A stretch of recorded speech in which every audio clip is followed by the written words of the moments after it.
Саламатсыздарбы. Эмесе ке ошондо программасы. Бир нече окумуштуу бүгүн маалымат жыйынын өткөрүп, жогорку аттестациялык комиссиянын төрайымы Бакыт Тыналиеваны коргоп чыкты.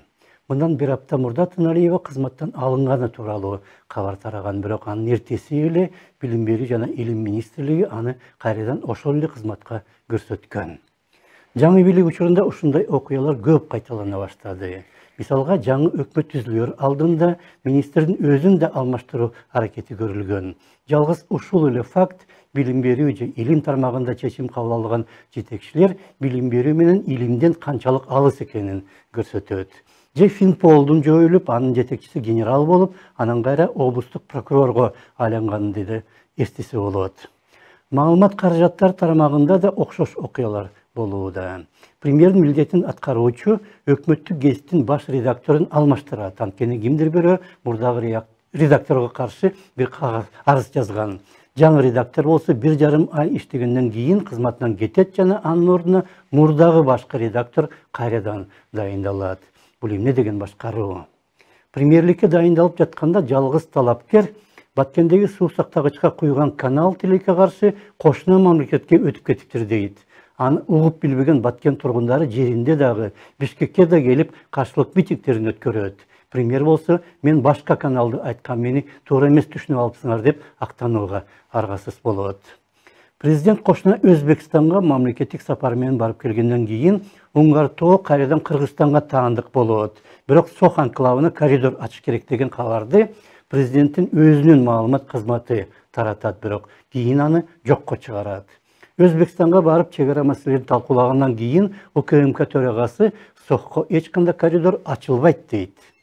Ушундай окуялар болуп жатканда жана ушундай кабарлар тараганда илим тармагындагы башаламандыкка таң калбай эле койсо болот го. Илим өзү өлкөдө көптөн бери дээрлик жок. Ошондуктан аны уюштуруу иштери андан бетер жок да. Жоголуп бараткан илимди сактап калуу максатында Илимдер академиясы тууралуу ченем Конституцияга киргизилди. Эми аны өзгөртүү үчүн Конституциянын өзүн өзгөртүш керек болот. Бирок ошондой амалдан улам илим жанданабы? Мындан жарым жыл мурда Бакыт Тыналиева маалымат брифингин өткөрүп, айрым фактыларды келтирген. 1 миллион калкка илимий даражасы бар 1000 окумуштуу туура келет экен. Бул бир топ жогору көрсөткүч. Бирок бардык илим үчүн жылына ички өндүрүмдүн 0,8% гана бөлүнөт. Мындай шартта дегеле илим тууралуу сөз да кылуу мүмкүн эмес го. Снижается качество исследовательских работ. Илимий изилдөө иштеринин сапаты төмөндөп баратат. Ири ачылыштар, өндүрүштө пайдаланыла турган илимий изилдөөлөр азаюуда. Азыр өлкөдө коронавирус пандемиясы менен байланышкан изилдөөлөр өтө керектүү. Ковидке каршы вакцина адам организмине вирустун тийгизген таасири жөнүндө. Андай багыттагы иштерди аткара ала турган укмуштуулар деле бар. Бирок аларга аспаптар, реактивдер керек. Каражат жетишпейт. Обеспечить их необходимой аппаратурой, реактивами, профинансировать.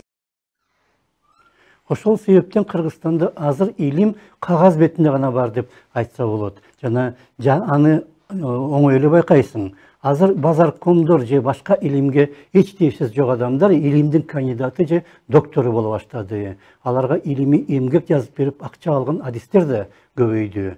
Ошондой коррупциялык иштерге жогорку аттестациялык комиссия бөгөт коёюн дегенде, ага албетте каршы болгондор да чыгат.